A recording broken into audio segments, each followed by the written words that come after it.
Welcome to the debut interview series. If you don't know about the debut interview series, you're going to find out. But more and more people are finding out. I'm Kevin Cordi. I'm the producer and the practitioner of play. And what does that mean with the interview series? We take three amazing, accomplished storytellers who tell their story, a story, brand new for you. You're the first audience. But we like to know a little bit about the storytellers, and many of you already know the tellers, so we like to know a little bit more. And I am so super excited to have our next guest. Let me tell you about this teller. He's told both at festivals and fringe festivals.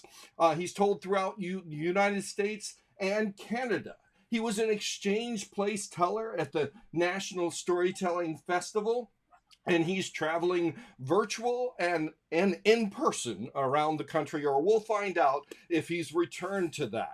He's won many coveted awards for shows that he's created, and at any given time, you can listen to his stories and you'll be glad that you did. Now, that's somewhat what's on paper. The little that I know only invites me to know more about this next teller. Have you ever listened to stories and said, I want to meet that guy? Hmm. Or I don't want to meet this guy, that he meets some unusual people. But honestly, whether he's singing a story or telling a story, it's well worth hearing. Ladies and gentlemen, he's now moved from Ohio, but he holds Kentucky dear. Here he is, the one and only Paul Strickland. Hey, hi. Hey, how you doing? I'm doing well, doing pretty well. All It's things considered. well, yes, it has been. I was talking to a student today, and I said, "Well, as we return to normal," and they said, "We'll never return to normal." Well, yeah, right. I mean, everything is not forever, but it certainly is right now, right? And it I mean, it's tests the water. Yes, yeah, yes, it yeah. does. We so appreciate you being on debut, Oh, thank you. I'm happy to be here. and as you said, it's like, whoa, it's brand new, it's debut. So Yeah, let me start with a question, and answer it any way you want. What brought you to story, or how did story come to you? huh. Um, well, I was I've sort of stumbled backwards into lots of different lives. I guess I'm on the fifth one now, so if it turns out I'm cat-like, then I'm over halfway there. But I I was in Nashville, Tennessee, failing as a songwriter, and sort of started doing stand-up comedy on the side as sort of just a bit of a hobby. And then, weirdly, as these things go, that kind of turned into the career for a while. And then I had several things happen in my life that I wanted to talk about, but there was no real way to talk about them on the stand up stage in the way that I wanted to talk about them, which is sort of the roundabout, sort of magical, realist way of talking about real things in delightful ways. And while it is entirely possible one could, if one were patient and talented enough, figure out a way to talk about those things adequately on the stand up stage, I found sort of my venue was more in story, in a narrative focus, as it were. And so I started working on stories sort of about my life, but that don't sound like they're about my life. And then slowly but surely, sort of stumbled my way in, and it was quite a few years before I even realized there was a storytelling community. I kind of, I was doing what I do in fringe festivals, which is like an alternative theater festival. So there's lots of, acrobats and jugglers and things of that nature, but there's also storytellers. And so I was doing things in that world.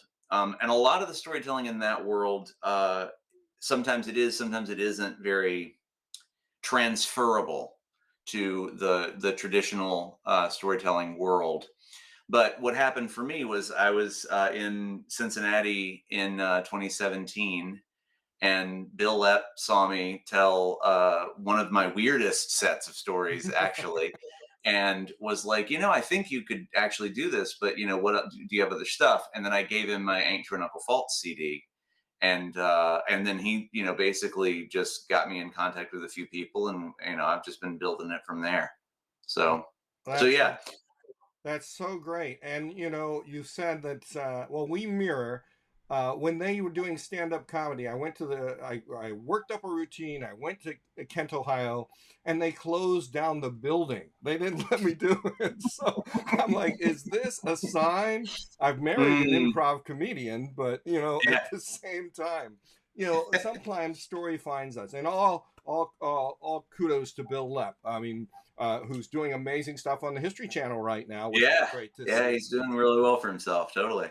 And at That one guy, Bill point, Lepp, he's going to land on his feet, that guy. yeah, I think so. Since he's just starting out. Sure. Yeah. At one point, like I started storytelling when I was like 18, but there was no one around. And the stories Hmm. that they wanted to tell weren't the same ones that I was listening to. And so, for the longest time, I was one of the youngest touring tellers, at least within that kind of circle. Um, Hmm. I think we need to talk more about storytelling so we can bring that next generation in. What do you think? Well, I mean, yeah, I often say it's an interesting, right now, I don't do stand up at all anymore. And so the fringe theater world, it tends to skew pretty young, right? Right. So my partner Erica and I, we often say that we are two of the old guard in the fringe theater community, and then we are two of the youngest people by decades in the storytelling community, right? And so I do think, yeah, there definitely is. It is true that in the storytelling community, things do tend to sort of lean a little bit in that direction. But I think part of that is because narrative is more interesting to people, I think, whenever they have adequate space from the memories that they're trying to have. You That's know, interesting. That's curious. I mean, So, to have a bed of memories so that you can come back to and recall. And Thomas Newkirk says that narrative is the way we make meaning. And so yeah. if I'm hearing, we need to have those to collect, even though some young people would be like, I've got all the memories to retell. Sure. Well, I mean, and I think that there's different modes, right? I mean, I think I don't. I'm 41 years old. I have lived a pretty. I've lived a life, but it is, you know, I part of the reason why I don't tell stories head on, meaning like personal stories, is precisely because I feel like there is a way in which some audiences are reticent to accept a young person's attempt at proliferating wisdom, right? I see. Yeah. And so then if you house the story, if you house what you're trying to say in something that is entertaining, it's that spoonful of sugar that makes the medicine go down, right? Now, I will say that the storytelling world, audiences are much more game. I don't have the same sort of adversarial relationship with storytelling audiences that you sometimes do find in the fringe world, and you often find in the stand-up world. Um, and I think that is the difference, you know. It's like you're on fire, you're being judged a little bit sometimes. I mean, there are great Yeah, I think circles. that's true. I mean, and I think there's reason for that. Stand-up audiences are there to forget their lives, and storytelling audiences are there to try to remember their lives. I You love know, that. I And mean, feel and like they're that's not listening. my quote. That is my partner Erica's quote, but I think that's real. I think that's absolutely real. That which is why I think there is a patience in the storytelling audience that is not there in other audiences, because I think they're there for sometimes different things. I love it. That pulse or that pause makes us think a little bit about where we are. And the ones that can cross the middle for both worlds, like when I saw Robin Williams live, I think he can obviously do the improv, he can do the story, but I think he makes those moments of saying, "Wait a minute, let's look back and so we remember, but let's flash forward to what's going on as well." Um, Yeah, Yeah. Bill Harley said that the best stories start in the middle. Huh. Yeah. Yeah. Totally. Totally. That's actually really good. Huh. So you have been on life's journey from couches to non-degrees, if I'm reading right, and but at Yeah. the same time diving into creative writing. And so, can I ask a little bit about you as a writer and you as a teller? I speak to Mm. that because I'm a writing project director, and I believe that storytelling has helped me see writing with a better voice. How about you? Huh. Um. Wow. I've never really thought about that way. I think for me, there is a less there is a blurrier line between literature and orature than I think there are for some other tellers. And that's not in any way criticism. That is like maybe that is me saying I have some things to learn. But I have a tendency to be a writer first and a performer second. Um, and I do definitely treat those two sets of chops uh, quite like a musician separately. So the writing of the song versus the playing of the song are two separate uh, things for me. Okay, all right. Yeah, and that also comes from just sort of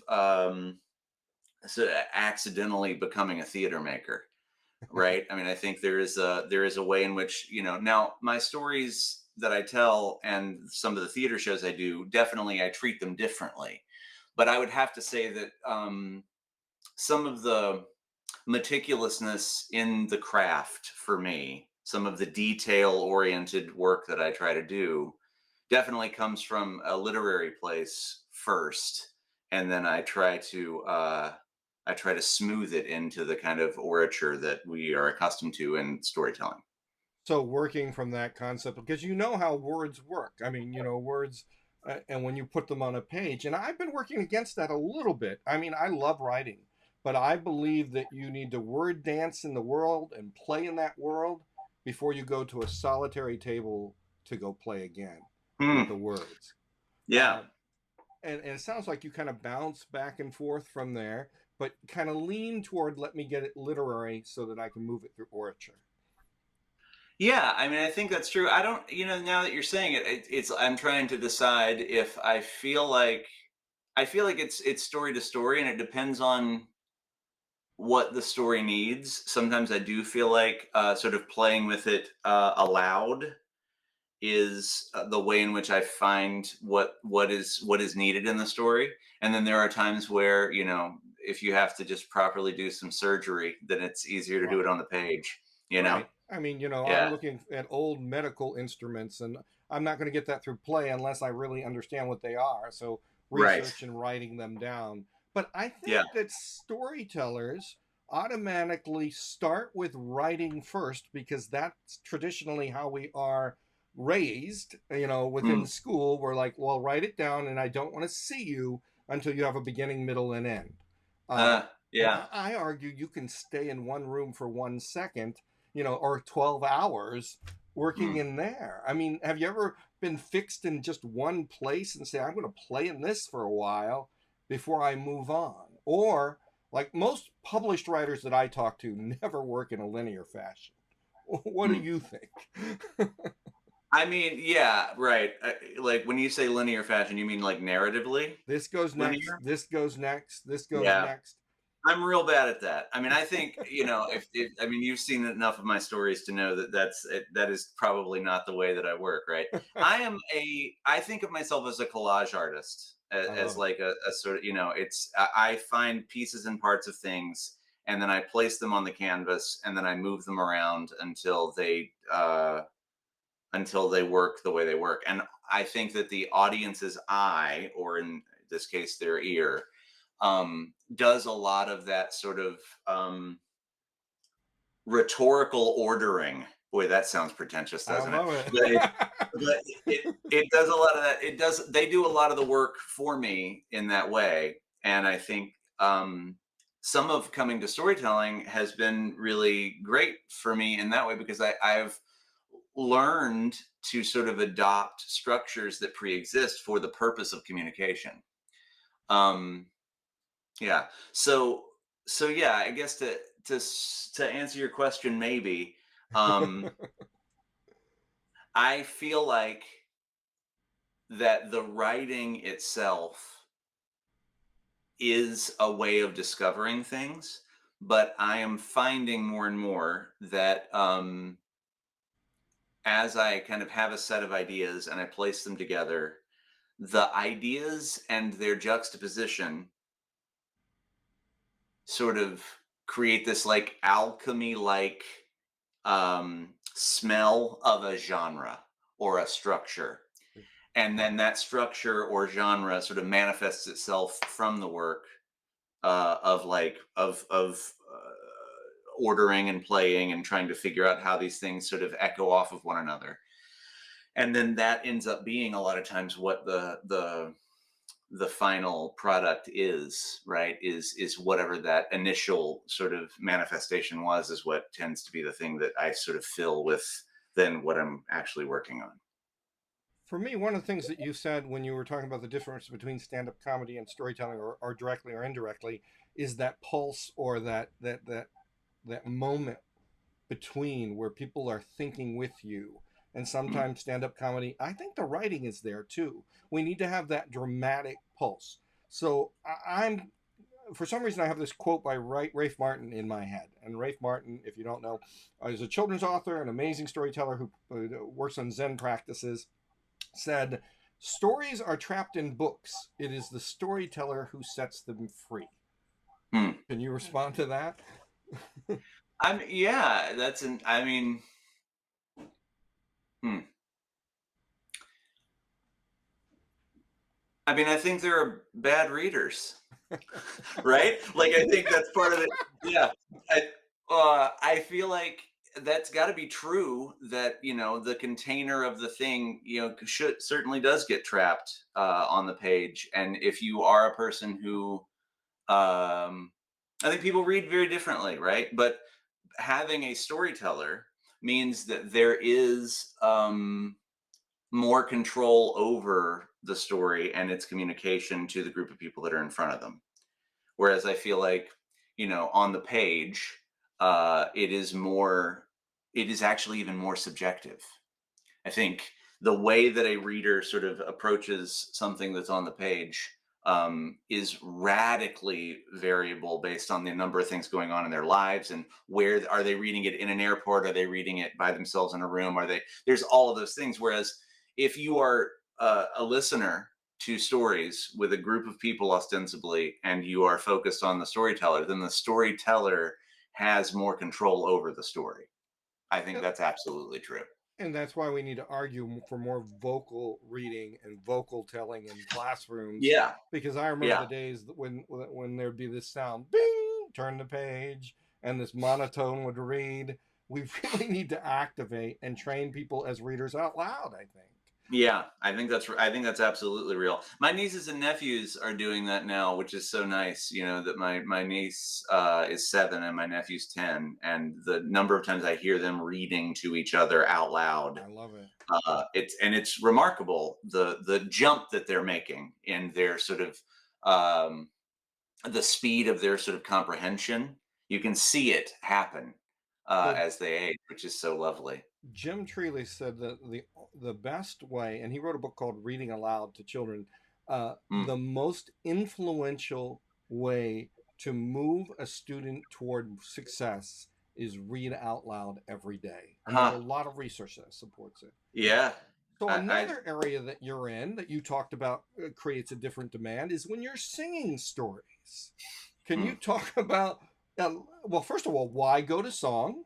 And then at the same time, how song might even be related to play. Oh, okay. You're like, Let's you do the didn't send first me a one. list of these questions, Yeah, Kevin. yeah, that's great. Let's do the first one. The first, I mean,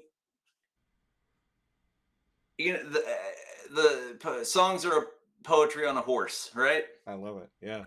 That's the The thing about it is, I think that stories that have that kind of pulse and rhythm behind them are really also extremely benefited by that pulse, right? So in a story like Eddie Mulligy, which is like a story I do all the time, um, it is the story of an older gentleman that I met at a diner, and sort of his sort of extreme imagination. And the one way that, when I was working on the story, the one way that I found to try to meld the reality that the audience, I feel like, is looking for, the anchoring quality of the story, with the clearly uh, ecstatic truth that Eddie Mulligy is trying to offer us in the story, was through music. That the music itself can contain both of those sort of types of reality at the same time, and that's why I chose to make it sort of a song story. I'm always a little I'm always a little concerned about stories that exist with songs for kind of no reason. I feel like there has to be like a proper reason, at least for me, um, to sort of set the story to music. Otherwise, I just it feels a little bit like a crutch or a gimmick for me. You know, I find myself not being comfortable doing it. I certainly have done it, and I've done the thing. I've gone in reverse, where I've built a story, set it to music, and then ended up cutting all the music from it because the story doesn't ask for it. You know? Answering to the call of the story. Yeah, Yeah, definitely. absolutely. So, um, in singing, like some people are, I mean, this kind of bugs me sometimes. And they say, well, I'm not a storyteller. I'm not a song. I'm not a singer. I'm not a writer. And I always say, yet, yet.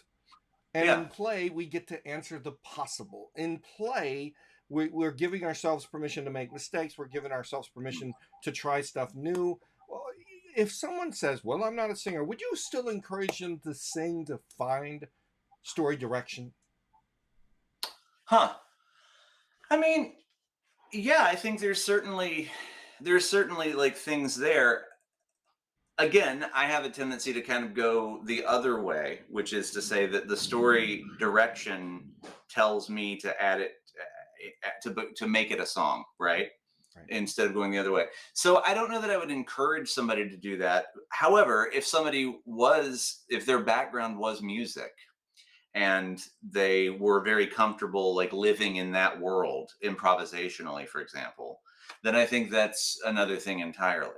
I have this story called Arrogant and Boring, and it's essentially a story about a single sign, and that single sign uh, needs to come back. Like, what is on that sign needs to come back in the story several times. And when I was working on the story, saying it out loud, it occurred to me that why in the world is that not a refrain for a song, right? And so then it just became very simple, and that's one of those, for me, a rare song that only has just the singing in the chorus. Like the rest of it, I'm just playing over telling, and then I just do the refrain of the. So I feel like for me it works sort of structurally in the other direction. But if somebody were really comfortable moving around with music, I would say that the music might actually help them shape a story quite easily.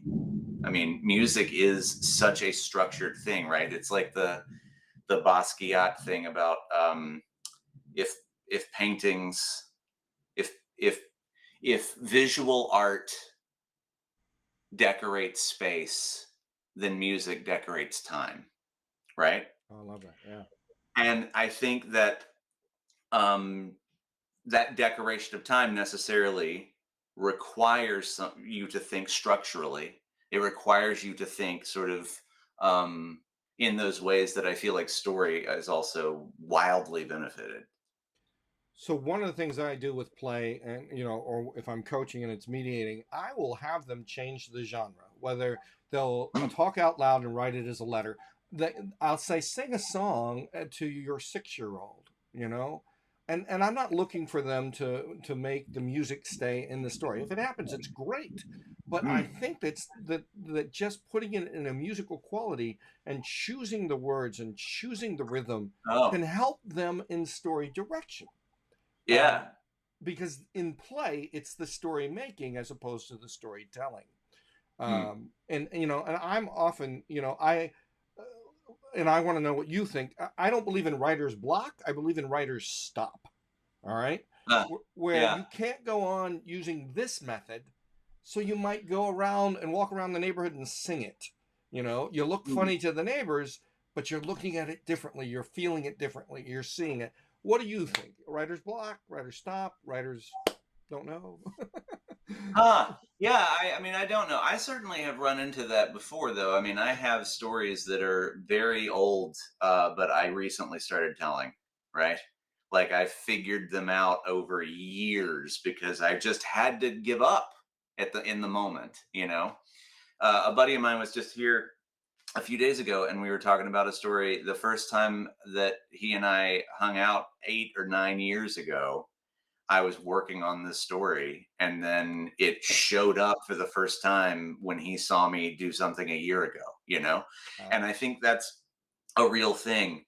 Um, but I think part of it too, like the question of writer's block, has to do with like two things. One that you're talking about, which is have you considered all the methods, all the ways in which you could find a way with the story? And the other is, have you just considered working on a different story for a while? right.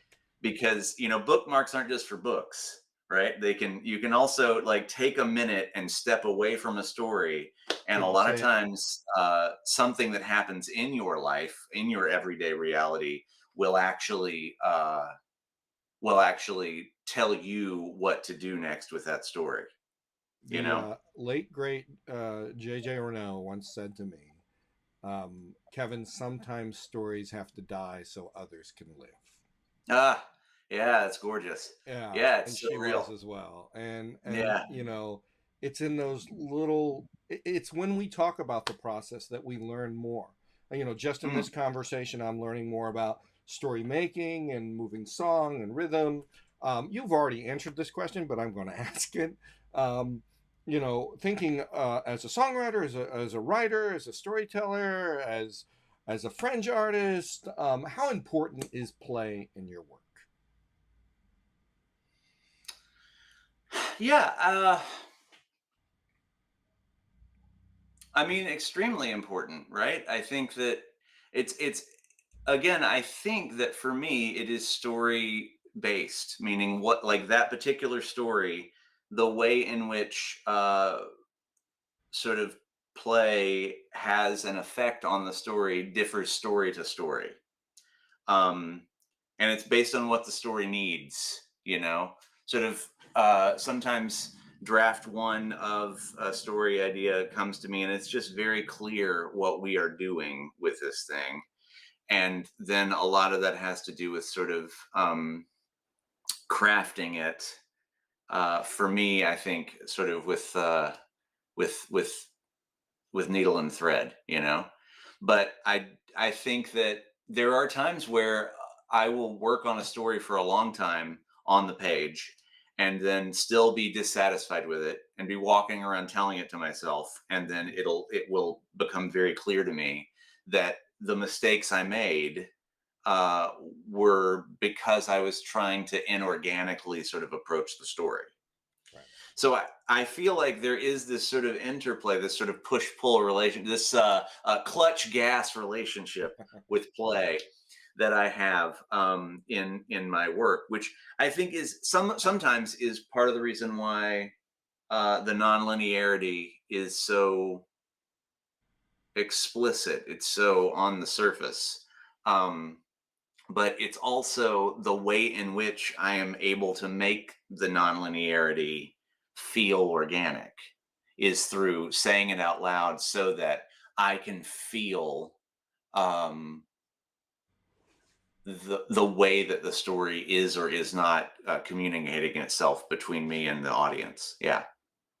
And all narratives don't have to be linear to be narrative. All the research in the world, I mean, the best. I always tell people life begins and ends in interruptions, and Yeah. you find more, and in accidents and deliberately letting go and things like that. The other component that I think is quintessential, at least for me, is to find a deep listening partner or partners, not Mm, critique people, and you find those mm. later.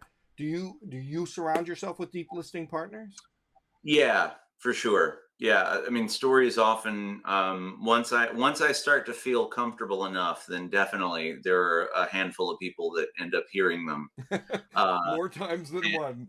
More times, yeah, sure, sure. I mean, Erica and I go on long car rides or long walks, and sometimes, in the lull in conversation, it'll just be, this question of us telling each other stories to just see how they feel, you know? Exactly. Um, so yeah, and I do think it's interesting. I mean, the thing that you're suggesting, I think, is that, the existence of a posited listener that actually a positive audience that actually holds your feet to the fire and makes you make the decisions in the moment is actually extremely beneficial to the sort of organic nature of story, you know the extemporaneous nature of story, even though it is a made thing, and it is uh in some cases kind of a well crafted object. The way that the story changes based on its environment Exactly. Yes. is so essential to a successful story. I mean, if you're just reciting, then you're actually doing yourself a disservice, because the environment that you're in whenever the story is, or you're doing the story a disservice, I should say, because the environment that you're in when the story exists in that environment has to be part of the experience. Yeah, I was just talking to Antonio Horocha, and Hmm. he said that he was telling at the barn where he first got into storytelling, and Oh it was yeah. beautiful. He said the barn was like another character in the story. And just what Sure. you're saying right Yeah. now is that we need to recognize all the facets of story. Uh, Yeah, absolutely. It doesn't exist in a vacuum, you know? I mean, it truly doesn't. And you'll see that whether or not it's, I don't know how intentional it is, but almost invariably many of the best storytellers are telling stories and incorporating the environments in which they are telling them. Whether there are trains going on with the National Storytelling Sure, sure. Festival, Yeah, yeah, sure. you know, Absolutely. or But whatever and I love it when that happens. The thing is, often we're very rigid and by ourselves mm, in our practice, and so we don't see it. And for me, a deep listening partner is a person that tells me what they saw inside the story that I told, mm, not that it was good, I could clearly hear it, but literally showed me the pictures in their head as I told the story. yeah. Yeah, no, I think that's well said, and it is the most essential part of it, right? I mean, I think the question of like retellability is Yeah. an interesting question, right? And for me, aesthetically, it is less important to my work. I feel like, um, but I do feel like if an audience, if a listener feels like they can internalize large portions of a story, or are delighted by a part of a story that they couldn't retell, then I think that then the story is actually doing its job, which I think is different than if a story just exists as sort of like a machine of meaning, Right. right? Right. Yeah. It's alive, it's organic, and it Hmm. it requires. So knowing all this and all these facets and fields that you're in, what are your challenges to yourself in the next few years as a storyteller or a practitioner of words? Yeah. Uh, yeah, I'm very interested. I've always been very interested. All my work has a magical realist quality to it, but I'm very interested in what I'm calling now reupholstered fairy tales, which I'm actually really excited about working more and more with those kind of forms, like taking the structure of a story that pre-exists, that has sort of a tradition, and then finding ways to tell that story in ways, frankly, that maybe the audience doesn't even realize what the original story is. Right.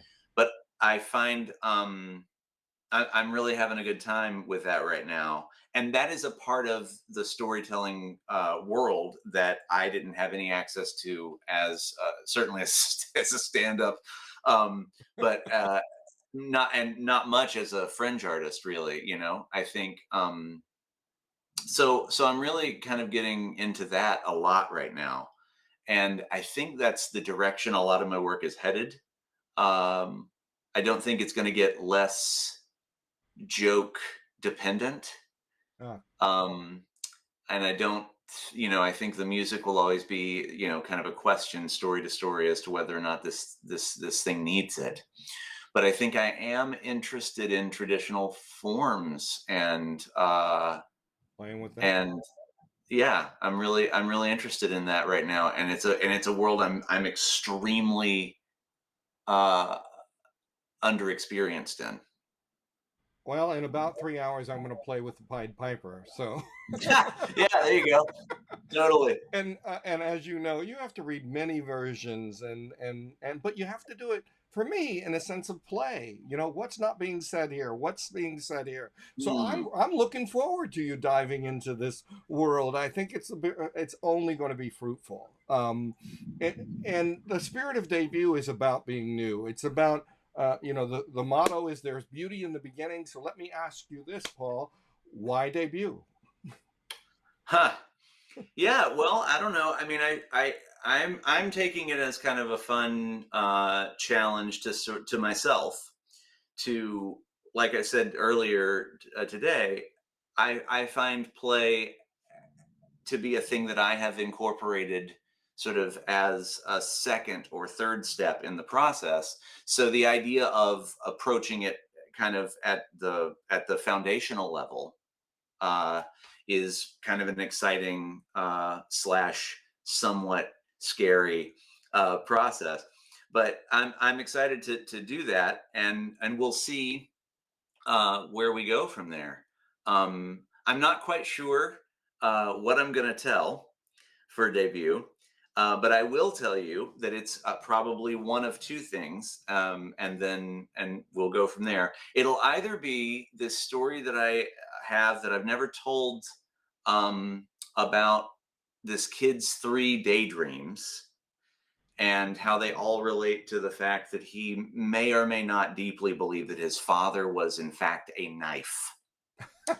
Um, so there's that story, and then there's an Estonian folk tale um, that is about heat bags and cold bags, and that story where it's like the Father Frost, I think is what it's called, but the two sons of Father Frost come through. One leaves a heat bag, one leaves a cold bag, and then everything gets too hot or too cold whenever the bag is slightly opened.